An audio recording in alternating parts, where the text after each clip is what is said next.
Alice of KHR Arts and Cloud Orchid Publishing, and today we are going to talk about 5 major tips for first-time authors. So let's get into it. I've seen a lot of posts lately of people asking if you could go back in time and tell yourself when you were working on your first novel, like, what do you wish people had told you? What do you wish that you had known? Yada yada, all that kind of stuff. These are the things that personally I think are the top 5 things that are the most important things for a first-time author to know. So, number 1, before you even engage in anything remotely close to shopping your finished book around. I know this is going to sound obvious, but unfortunately it's not for a lot of people, is editing your novel. Oh my goodness.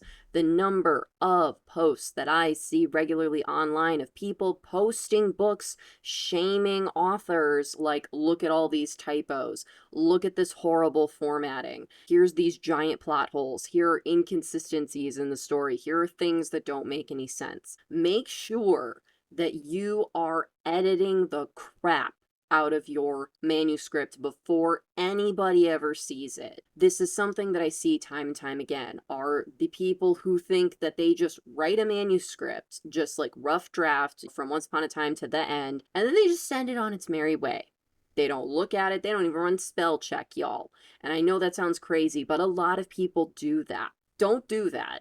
Don't do that, because then these same people a few months later will then come back to these groups and get very upset, being like, why am I getting all these 1-star reviews on my book? And it's because they didn't edit their manuscript at all. So make sure that you are really taking the time to edit your manuscript. You should take almost as much time editing your manuscript as you did writing the thing. At the same time, you don't want to fall into the trap of over-editing your manuscript. Personally, what I do 4 to 6 full rounds of editing on my manuscript. What that means is looking at it from beginning to end 4 to 6 times. Once I hit 6, it's chefs, put your knives down, you be done. And the reason for that is because you can also edit your manuscript into oblivion, and I've seen that too, and it's really sad because people can take a really amazing story and just drive it into the ground with way too much editing, where they have completely lost sight of the story. It's the whole the forest through the trees kind of thing. They hate their story. It has lost all of its soul. They hate their story and they throw it away, and all of that work is for naught. So on the one hand, make sure you edit your manuscript. On the other hand, set a limit for yourself and be like, okay, once we reach this point, it's done. It's done, and we're going to send it on its merry way. Because the thing is that you are going to continue to grow as a writer, and every novel is going to be better than the last. I mean, at least I hope that is the goal. And you're going to learn something, hopefully learn a lot of some things, from each book that you write and publish, so that you can then take those things that you learned over to the next book that you write. So of course, me looking back, now that I have written and published 6 novels, looking back, of course, there's a lot of stuff that I could change and fix and alter and blah-de-de-blah with my first novel, but my first novel I still feel is amazing and beautiful, and it was the very best that I could do for it being my first novel, and of course my 6th novel should be better than my first one. Duh. That doesn't make my first novel bad, it's absolutely not, but you should see that progression of improvement with an author's work as you read through their catalog. If you're reading them in order of publication, they should start to get better. And the only way to do that is to make sure that you are taking the time to properly edit that manuscript and to really internalize the lessons that you learn on how to improve your own story. So that's tip number 1. Tip number 2 is you publish the novel. Hooray for you. It's going to be a book, and now you're in that in-between space between whether you're self-publishing or traditionally publishing. It doesn't matter. It's everything's done and you've handed over the stuff, and it's officially a book and everybody can go buy it. So there's a little in-between space, and it's a magical in-between space, y'all, and you need to make the most that you can of that magic in-between space. That means that you want to make sure that you have a big cover reveal to help advertise your book. that, hey, here's the cover art. You don't want to just release it right away, like, here's the cover art. Like, no, make people beg for it. Make people want it. Get people excited about it. That release it drops in a week. Oh, get ready to see my cover art, y'all. It's going to blow you away, blah, blah, blah. Make sure that you make the time for those different reveals that you're going to do leading up to, and here's the book. Make sure that you take advantage of that in between space, because I know as an author, you're just on the edge of your seat. You cannot wait to hold that book in your hands, but there's still a lot of work to be done in that in between space. So make sure you're taking advantage of that, because that is ultimately going to really drive up your initial book sales, which are the most important book sales. The first 24 hours, the first week, and the first month are the most important milestones of your book sales that are going to basically set up your book either for success or for it to be a flop. So make sure you're taking advantage of that with doing a cover art reveal, doing a whole campaign for that. It can be a short campaign. That's okay. In fact, you kind of want it to be short because you don't want people to lose interest. But make sure you have like about a week of, hey, I'm going to have this big reveal, very exciting, woohoo. Make sure that you have pre-sales, because all pre-sales count toward that first 24 hours of book sales, y'all. So make sure that you give yourself enough time to be able to also pre-sales for your book. I found the sweet spot for pre-sales is about 2 weeks before the book's official release. A lot of people do a month, but I found that if you're not like a big time author, you're not really well known, people can lose interest and it can lose momentum if it's a whole month before your book release. Whereas if you're a first time author, I really suggest like 2 weeks, because you can get all that ramp up, all that momentum, get everyone excited, and then they don't have a lot of time they have to wait to finally get the book in their hands. Because if, again, you're not a big time author, a month passes, they probably forgot about it. So you don't want them to forget about it. So 2 weeks is really the sweet spot. Make sure you're really out there aggressively promoting your pre-sales, because every one of those pre-sales counts toward that first 24 hours of sales, and that can really make or break how your book's going to do going forward. So that is number 2, is make sure you're taking advantage of that spot between book is done and book is a book. Number 3, don't be afraid to talk about your book. That is a thing that me as a first-time author that I wish that more people had told me about, is that you can kind of like feel weird and awkward talking about your first book, talking about, hey, I have this book coming out, hey, I just had this book published and stuff. It can be hard to be in that spotlight, and it can feel weird and even kind of selfish to do that self-promo. But you really need to set those feelings aside and just be loud and proud and just talk about your book all that you can. I mean, obviously, don't be that person and just like talk over people at parties and just be obnoxious. Like, don't be that person. But don't be afraid to like bring it up as much as you can wherever the shoe fits, because that is one of the best ways to really get yourself out there as an author and really get your book out there, is that kind of grassroots following, is making people just aware that the thing exists. Like at a family party, be like, hey, I just published my first book and I'm really excited about it. Can I talk to you about it? If you're at a party with friends, be like, hey, I would really love your support on this really cool thing I just did. I'm really proud of it, da da da. Go out to networking events and put yourself out there and be like, yeah, I totally belong here. I'm an author too. It may be my first book, but you know what? That's the ticket into the club, and I belong here, and I'm going to hang out with these people, and I'm going to talk about my book too, because damn it, I earned it. Like, don't be afraid to put yourself in those situations and talk about your book, because the only way you're going to make those sales is if people know it exists. And then for me personally, it wasn't so much that I was afraid of the attention and the spotlight, so much as that it was my crippling politeness. I was raised with high etiquette, and it felt selfish to really talk about my book around people too much.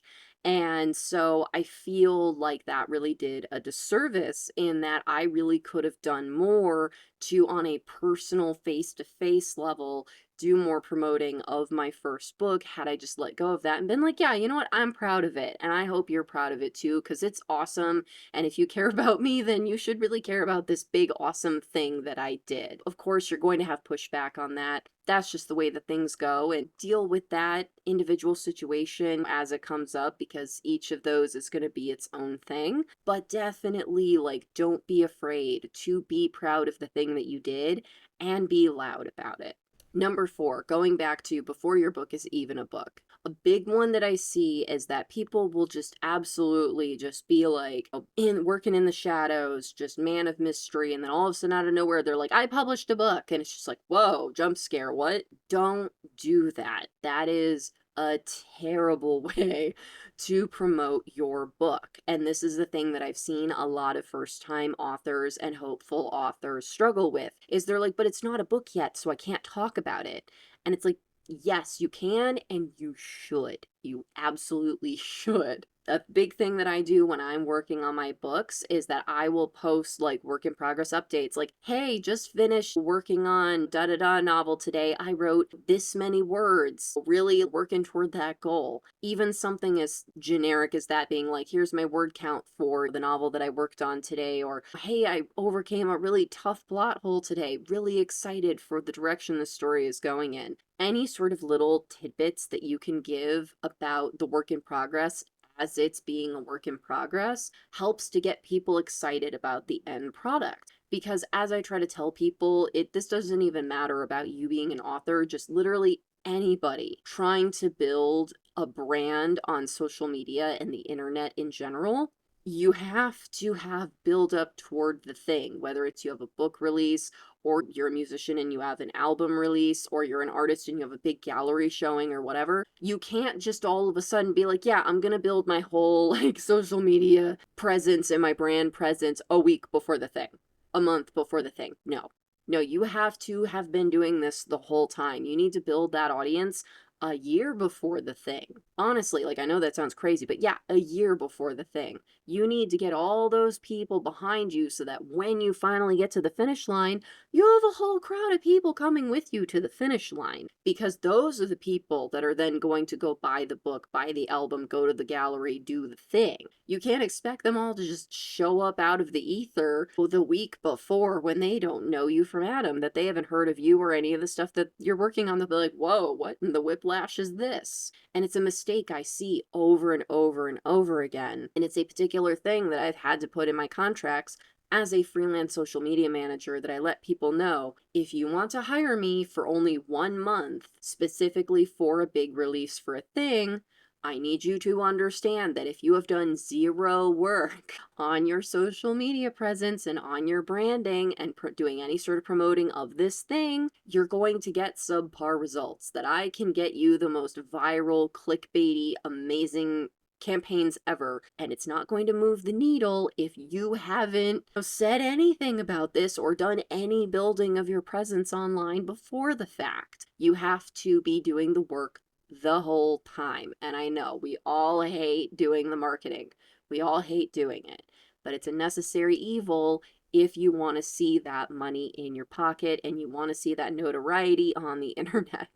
You have to do the work beforehand. So big one, y'all. Please make sure that you're actually building your presence before the big day. Post about your work in progress. Like, make sure also protect your IP. Don't give too much away, but just let people know you're working on a thing and some little fun tidbits to get people excited about it, so that then when the big day comes, they're like, oh yeah, this thing and that thing, I'm here for it. I can't wait to see what this story is about and what's in store. Get people excited way before it's even a thing. Number 5, author events. So I know this is a thing that's been a point of contention this past year and also the year before that. And I know that I have made videos about how me and Neil really aren't going to be doing author events in the near future. So this advice I'm going to give is kind of at odds with that. So just, bear with me for a minute, okay? Okay. Number 5 is, as a new author, you want to go to author events. Absolutely go to author events to network and to sell your book. And the reason for this is because I have found the number one best way to get people excited about you as an author and your book is face-to-face interaction. Just nothing trumps that. On top of that, you don't have to deal with all the stuff that social media does with all of the stuff with the algorithm, with shadow banning, with algorithm throttle, just all of that bullshit that makes it harder for you online to get your stuff seen and for people to get interested in your book or even know that it exists in the first place. When you're face to face, all of those barriers are gone.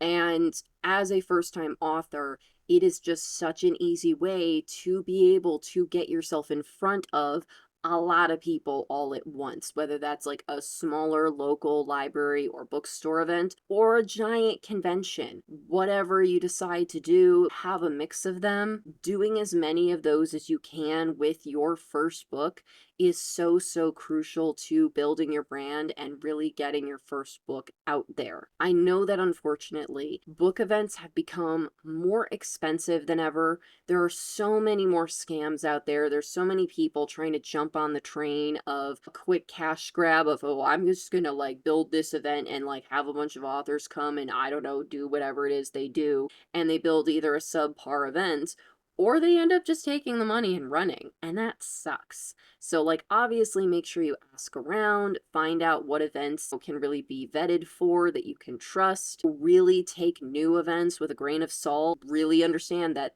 it might be a scam. They might pull out the rug from under you, or it just might end up being a bad event for whatever reason. So make sure that you are balancing that out with events that you can trust and trying out a new event as well. Don't go feet first into every single thing that you see on the internet because not all events are created equal. Make sure you have a variety so that you can also really integrate yourself into this world because it is so intimidating, y'all, and it is exhausting. It takes so much planning and so much effort, and there are so many first-timer mistakes. Make sure you check out my playlist about working events as a vendor and make sure that you like follow that stuff before you go to your first event because myself included, there are so many embarrassing event mistakes to be made, and it's just best to be prepared. To give an example, one of the ones, my very first event, I didn't think to bring a change bank, so I had no way to make change for anybody. It was very embarrassing and stupid. Like, don't make dumb mistakes like that that can easily be avoided. I have so many videos on the topic. There are so many other people that have so many different videos and articles that have advice on that topic. But absolutely, as a first-time author, you really, really need to get your face out there to get people to know that you and your book exist. And the best way to do that is face-to-face. I already have my 6th book published. I already have more books coming out the pipeline. People know who I am. I'm not like a whoop-de-doo big deal or anything, but people know I exist and people know my books exist. And as much as I very much want to continue to go to events at the rate that I have been, even like expanding, I don't have the finances. And we're just dealing with a lot of tough personal life situations right now that it's just not a feasible thing for us for the near future. But it is a thing we're eventually going to get back to when things eventually get better. These book events are crucial to your work as an author. It is crucial networking. It is crucial learning experience. It is crucial brand building experience. So absolutely, as a first-time author, sign up for those book events. Go explore your local bookstores and your local libraries. Go to your local coffee shops and see what kind of stuff they have going on. Even just doing open mic night readings of your book is also a great low-cost way of getting your book out there. Like, get creative with how you get these like face-to-face interactions with real people about your book in a professional and fun setting. All of these tips are honestly things that I feel like are so important for every newbie author to know. I feel that so many of these are some of the most common mistakes that I have seen people make. I know that they're like, I could go on and on. I could make a massive list of all of the important things that newbie authors should know. If there's, anything that you feel was really important, please leave it in the comments below. Y'all know I love hearing from y'all. I love hearing what y'all think. Absolutely. leave us a comment talking about, oh, when I first got published, I wish I knew this, or here's a really dumb mistake that I made that like other people shouldn't make. Whatever you want to share, please leave it down in the comments. Y'all know I love hearing from y'all, and I know a lot of first-time authors will really benefit from those comments, so please do share. All right, y'all. I want to thank y'all so much for watching. I hope that y'all found this video helpful, and if you did, please be sure to give it a like. And if you're new, subscribe. All right, y'all. Thank you so much for watching. Take care. Bye-bye.